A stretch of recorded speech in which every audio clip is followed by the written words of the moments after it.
তো কি সমস্যা হয়েছে আপনার? এখন ভিক্ষে করছেন আপনি? আমি করছি এটা, আমার বাচ্চাটাকে আমি পড়াতে চাই। আপনার মেয়েকে পড়াতে চান? হ্যাঁ। তো এখন ও তো এইটে পড়ছে, মানে কি খরচা চালাতে পারছেন না? খরচা আমি চালাতে পারছি না, আমি লোকের বাড়ি থাকি, হ্যাঁ। কোনো রকমই চলছে, আমি চালাতে পারছি না। লোকের বাড়ি থাকেন মানে?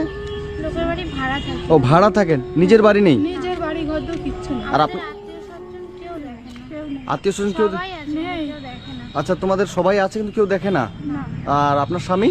আমার স্বামী চলে গেছে। আমি যখন 3 মাস পেরেছিলাম তখন আমার বাবা ছেড়ে চলে গেছে, আমার মা। আচ্ছা, যখন তোমার বয়স 3 মাস ছিল, পেটে ও যখন পেটে 3 মাস ছিল তখন তোমার বাবা ছেড়ে চলে গেছে? আমি আমার বাবার মুখটাও দেখিনি। তোমার বাবার মুখটাও তুমি দেখোনি? না, এই নিয়ে নানান লোকে নানান কথা বলে, আমার বাবা নেই, হ্যাঁ নেই, তা নেই, খুব অপমান করে। অনেক অপমান করে আমাকে। আমি মানে কষ্টে ওকে চাই আমি পড়াতে, মানে অত অপমান করে। আমি যদি গ্রামে যাই কিছু বলি, খুব অপমান করে কথা বলে।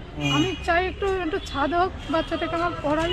আমাদের মাঠের উপরে একটা নিজস্ব জায়গা হতো, যদি ছাদ হতো তাহলে